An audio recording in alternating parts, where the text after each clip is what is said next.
एक बार पुनः स्वागत है आपका अपने YouTube चैनल हिंदी सन्मार्ग में।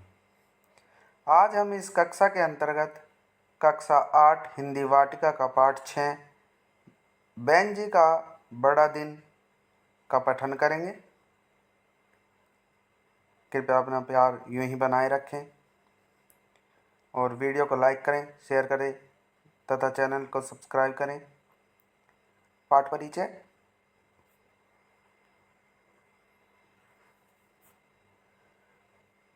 जब हम निस्वार्थ रूप से किसी की सहायता करते हैं तब हमें उसका फल अच्छा मिलता है। यानी बिना किसी लालच के हम किसी की सहायता करते हैं तो उसका जो फल होता है वो बहुत अच्छा होता है। बहन जी को भी दुकानदार की निस्वार्थ सहायता के बदले वह प्राप्त हुआ जिसे वह पाना चाहता था। बड़े दिन की पूर्व संध्या थी। गलियां और बाजार परियों की नगरी जैसे सजे हुए थे। बाजार में सब दुकानों पर लाल, नीली, हरी, पीली बत्तियां तारों की तरह टिमटिमा रही थी। सभी दुकानें जगमगा रही थीं। उसमें सजा हुआ बड़े दिन का सामान मन को लुभा रहा था। वहाँ 3 दुकानें ऐसी थी जो क्रिसमस पेड़ बेच रही थी। छोटे बड़े सभी तरह के पेड़ थे। उनमें कुछ असली थे, कुछ बनावटी भी थे। ये पेड़ बड़े आकर्षक ढंग से सजे हुए थे। सब चांदी और सोने के रिबनों, रंगीन चमकदार वॉलों से सजे झिलमिला रहे थे। बहन जी एक दुकान के बाहर खड़ा होकर एक पेड़ को देखने लगा। उसने सोचा, काश किसी तरह मुझे यह पेड़ मिल जाए। सैमी और रुत पेड़ पाकर कितनी खुश होंगी। फिर उसका यह सबसे बेहतर क्रिसमस होगा। उसे ध्यान आया उस पेड़ का जो उसने सबसे बड़ी दुकान में देखा था। मुझे वही खरीदना है। यह सोचकर वह अंदर गया। उसने मालिक से उस पेड़ की और इशारा करते हुए दाम पूछे, यानी कीमत। दुकान के मालिक मोटे और गंजे मिस्टर अब्राहम ने पहले ऊपर से नीचे तक बहन जी को देखा, फिर बहन जी की कमीज पर दाईं ओर बने छेद को एकटक देखने लगा। उस पर पड़ती दुकानदार की नज़र बहन जी से छिपी नहीं रही।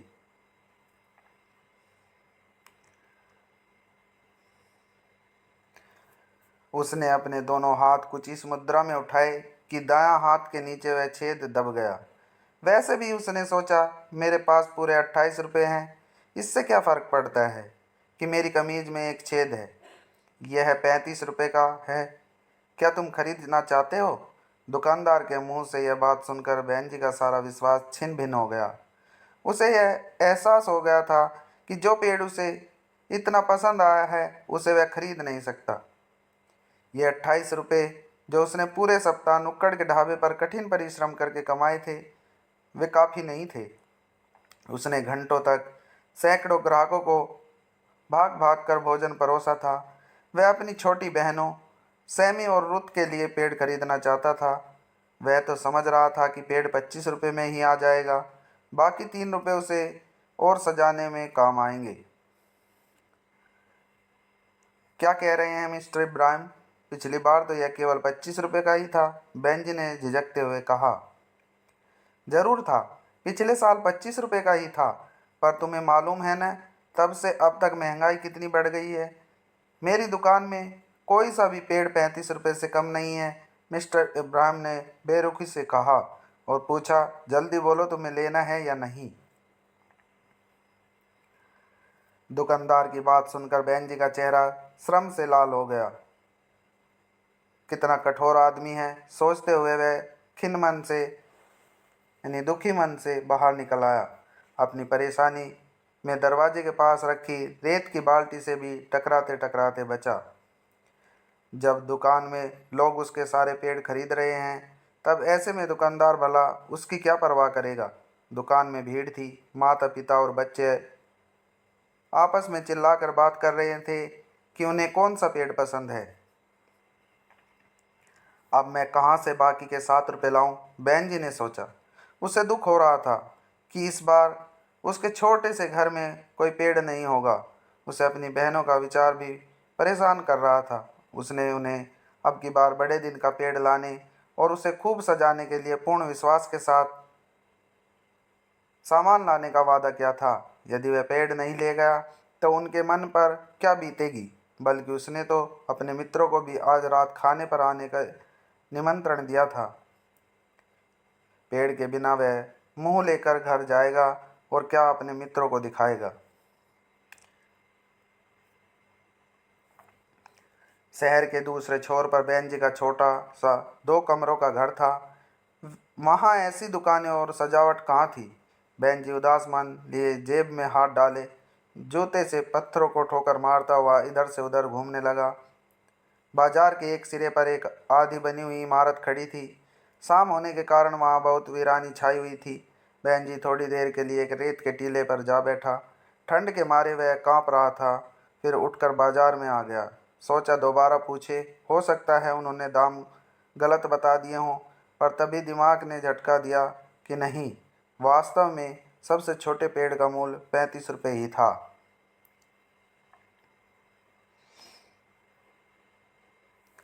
बस 7 ही रुपये तो कम थे।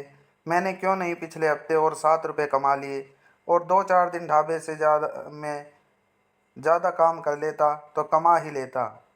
इसी तरह अपने ऊपर झल्लाते पैर पटकते उसने फिर अपने आप को उसी दुकान के सामने खड़ा पाया। उसने खिड़की से देखा, वह पेड़ अभी तक वहीं खड़ा था। यानी बहन जी को पछतावा हो रहा था कि उसने अधिक मेहनत करके और 7 रुपये क्यों नहीं कमाए। अचानक उसने मिस्टर इब्राहिम को दुकान से बाहर आते हुए देखा। वे अपने दोनों हाथ खुशी से मल रहे थे और काफ़ी संतुष्ट लग रहे थे। वह दुकान के बाहर खड़े होकर लोगों को आते जाते हुए देखने लगे। जैसे ही बहन जी ने उधर देखा, दुकान के ऊपर लगा बड़ा नियॉन साइन बोर्ड जो हरे और लाल रंग में टिमटिमा कर कह रहा था पेड़ बिक्री के लिए, वह धीरे धीरे नीचे सरक रहा है। बहन जी ने आव देखा न ताव उछलकर मिस्टर इब्राहिम को धक्का दिया और उन्हें पीछे की ओर धकेल दिया। इस गुत्थम गुत्था में दोनों जमीन पर लोटपोट हो गए। यानी जैसे ही उन्होंने धक्का दिया तो दोनों ही जमीन पर गिर गए। तभी वह बोर्ड धड़ाम से गिरा और टुकड़े टुकड़े होकर बिखर गया। क्या हुआ, क्या हुआ? दुकानदार एकदम घबरा गया था। ओहो, बहन जी चिल्लाया, तारों में से चिंगारी निकल रही हैं। जैसे ही वह कूदा, तार एक गत्ते के डिब्बे से छू गए जो वहीं पड़े थे। तुरंत ही आग भड़क उठी। ओहो ओहो, आग आग! सहमे से मिस्टर इब्राहिम चिल्लाए। वह अभी तक जमीन पर बैठे थे। आग शब्द सुनते ही कुछ ही क्षणों में भीड़ एकत्रित हो गई। बहन जी एक झटके से उठा। उसे दुकान के पास रखी रेत की बाल्टी का ध्यान आया, वही बाल्टी जिससे वह पहले भी टकराया था। उसने बाल्टी की रेत आग पर फेंकनी शुरू कर दी और लोगों ने भी ऐसी ही बाल्टियां उठा ली। कई लोग चिल्ला भी रहे थे कि आग बुझाने वालों को बुलाओ। इतनी भागदौड़ और गड़बड़ी के बाद खतरा टल गया। लोग उत्तेजित होकर बात कर रहे थे।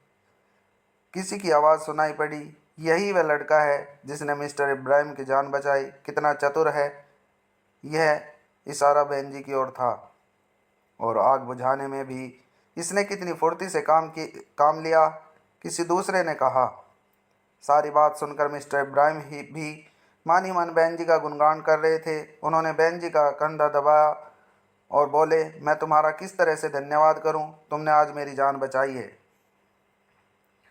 नहीं नहीं, ऐसा न कहिए मिस्टर इब्राहिम, आप सुरक्षित हैं, यही मेरे लिए बहुत खुशी की बात है। वह कुछ कुछ शर्मिंदा महसूस कर रहा था। अब मुझे घर जाने की अनुमति दे। वह मुड़ने ही लगा था कि मिस्टर इब्राहिम ने शांत स्वर में कहा, मुझे याद है तुम कुछ घंटे पहले यहाँ आए थे। जो पेड़ बहन जी लेना चाहता था उसी की ओर इशारा करते हुए उन्होंने पूछा, तुम यही पेड़ लेना चाहते थे न? बहन जी चुप था। मैं तुम्हें यह पेड़ उपहार स्वरूप देता हूँ, देखो इसे स्वीकार कर लो, इससे मुझे बहुत खुशी होगी। बहन जी को अपने कानों पर विश्वास नहीं हो रहा था। अपने शरीर पर उसने 2-3 जगह चिकोटी काट कर देखा कि वह सपना तो नहीं देख रहा। यानी अपने आप को चोटी काट कर देखा कि वह सपन तो नहीं देख रहा, सच है क्या? उसकी आंखों में चमक आ गई। धन्यवाद सर, पर आपको यह पैसे अवश्य लेने पड़ेंगे और बाकी पैसे मैं कुछ ही दिनों में चुका दूंगा। नहीं नहीं, पैसे की बात करके तुम मुझे शर्मिंदा करो, मिस्टर इब्राहिम ने कहा। मैं तुम्हें इसे उपहार स्वरूप में देना चाहता हूँ। मैं जानता हूँ मेरी जान बचाने के बदले यह कुछ भी नहीं है, पर क्योंकि तुम्हें यह पसंद आया था इसलिए कहते कहते वे रुक गए। धन्यवाद सर, मेरी छोटी बहनें बहुत खुश होंगी। मैंने उनको आज रात पेड़ ला कर देने का वायदा किया था। तब तो तुम्हें अवश्य ही उन्हें निराश नहीं करना चाहिए, मिस्टर इब्राहिम ने मुस्कुराते हुए कहा। एक मिनट रुको, कहते हुए वे अपनी दुकान के पीछे बने एक छोटे से कमरे में गायब हो गए, यानी अंदर चले गए। अगले ही क्षण वह अपने हाथ में एक गत्ते का डिब्बा लेकर वापस आए। इसे भी पेड़ के साथ ले जाओ, इसमें कुछ सजावट का सामान है और मेरी गाड़ी तुम्हें तुम्हारे घर तक छोड़ आएगी, नहीं तो फिर कोई समस्या आ खड़ी होगी। बहन जी जब घर पहुंचा तब उसे लगा जो गली अभी कुछ घंटों पहले तक ठंडी व वीरान लग रही थी अब खुशियों से भर गई हैं। उसे लगा कि हरी और लाल बत्तियां उनके हृदय को छू रही हैं। पेड़ उतारने के बाद बहन जी ने ड्राइवर को एक पल के लिए रुकने को कहा। मैं मिस्टर इब्राहिम के लिए कुछ भेजना चाहता हूँ। घर के अंदर तेजी से जाकर बहन जी ने एक कागज़ पर कुछ लिखा और एक लिफाफे में डालकर उसे बंद कर दिया और मिस्टर इब्राहिम को देने के लिए ड्राइवर को दे दिया। फिर सुख की सांस ली। उस रात जब अमर और राहुल चले गए और उसकी दोनों बहनें शाम के उत्साह से भरी सो गई, तब बहन जी उस पेड़ को देखने लगा जिसका प्रकाश पूरे कमरे में फैल रहा था। इतनी सारी सजावट थी, सुनहरी और चांदी के रंग के कांच के गोले, लाल नीली हरी और पीली बत्तियां, रंग बिरंगे रिबन, पर सबसे अच्छा तो उसे वह चमकीला सितारा लगा था जो उन्हें उस गत्ते के डिब्बे में मिला था। जब भी वह झिलमिलाता था तब लगता है कह रहा हो मैं यहाँ खुश हूँ। जब मिस्टर इब्राहिम ने वह लिफाफा खोला तो उन्हें उसमें कुछ रुपए और एक पुर्जा मिला। कृपया यह 28 रुपये स्वीकार कीजिए। पिछले साल पेड़ की यही कीमत थी। मैंने ज़्यादा काम नहीं किया था। आपका बहुत बहुत धन्यवाद। क्रिसमस की बधाई, बहन जी। ये पाठ मुक्ता गुप्ता द्वारा रचित है। कृपया वीडियो को लाइक करें, शेयर करें तथा चैनल को सब्सक्राइब करें। ये पाठ में आए कुछ कठिन शब्दार्थ और मुहावरे हैं। बनावटी, नकली, आकर्षक, मनोहर, बेहतर, अच्छा, झिझकते, सकुचाते, बेरुखी, रूखेपन से, निमंत्रण, न्योता, एकत्रित, इकट्ठे, पुर्जा, कागज का टुकड़ा। मुहावरे: छिन भिन होना, टूट जाना, आव देखा न ताव, बिना सोचे समझे। कक्षा को पूरी देखने के लिए धन्यवाद।